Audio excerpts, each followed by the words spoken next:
Hey everybody, welcome back to Occupy Democrats. And I know that many of us lovingly ponder the concept that Donald Trump would just suddenly wander out of the White House and wind up mumbling to himself on a chaise lounge chair someplace in Saudi Arabia. If you'd like to see that happen, subscribe to the channel. But we do sometimes forget that would leave us with the guy that we'd like to call Hillbilly Elegy, JD, I'm in a Trance Vance. And he is not a ton better. And in this breaking story, tragically, based on what just occurred last night, JD Vance has not helped himself nor anyone else at all, despite all the finger pointing at Kamala Harris with regards to the gun violence in this country and any solution from this administration whatsoever. Because remember when he said this? Like a lot of parents, we send our kids to school with such hope and such joy and such pride at their little faces on the first day of school. And we know, unfortunately, that a lot of kids are going to experience this terrible epidemic of gun violence. And of course, our hearts go out to the families that are affected by this terrible stuff. And we do have to do better. Yeah, shockingly not helpful. But then he added to it on the campaign trail with this. The Kamala Harris answer to this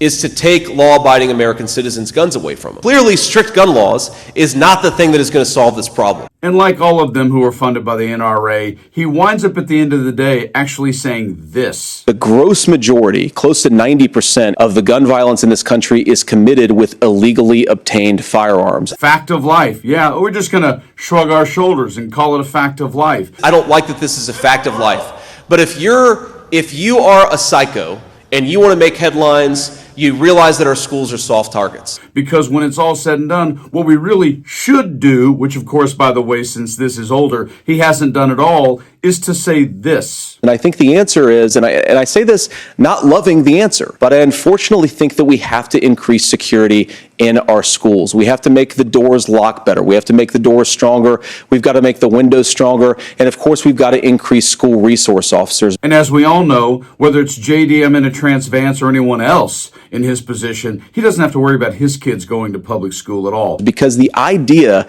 that we can magically wave a wand and take guns out of the hands of bad guys, it just doesn't fit with recent experience. So we've got to make our schools safer. But in this breaking story, after the unfortunate violence last night at Brown University, a two-time victim of school shootings finally said, "This is enough. Shut up, JD Vance," and she absolutely buries him right here in this breaking story. Take a listen. Breaking news, two-time school shooting survivor trashes JD Vance.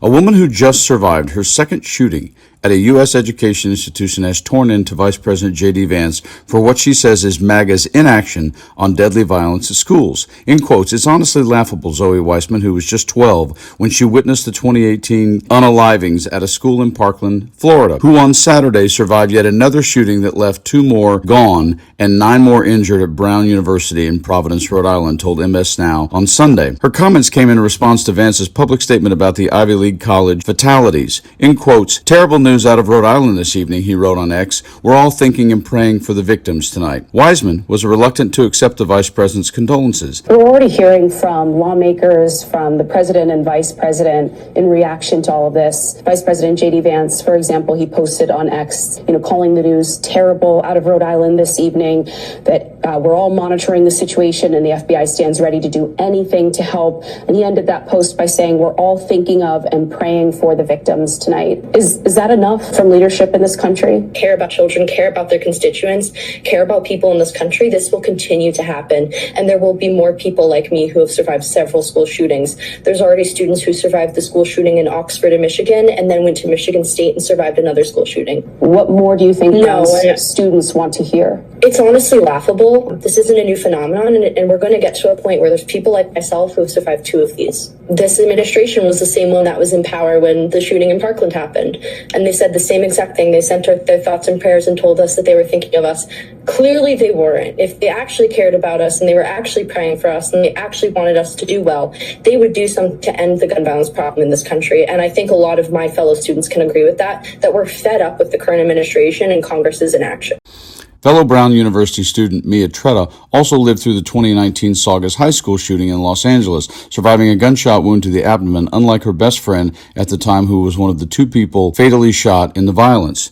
In quotes, the one thing that gave me comfort was, like statistically, it's practically impossible for this to ever happen to me again, Weissman told the New York Times in a separate interview Saturday. She added that clearly we're getting to a point where no one can say that anymore. A person of interest who was described as being in their 30s was detained Sunday after gunfire erupted in the engineering building at the Ivy League school.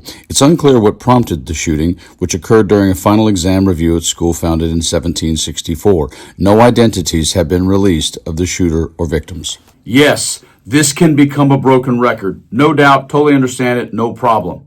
However, if you actually want to see anything change in this country with regards to not owning guns, but how we obtain them, and most notably for me, the fact that we do not prosecute the American people who actually ship guns across state lines, if you'd like to see that happen, got to have an open conversation with people who are gun freaks and gun owners so we can solve it together. You guys like and share the video. Stay frosty.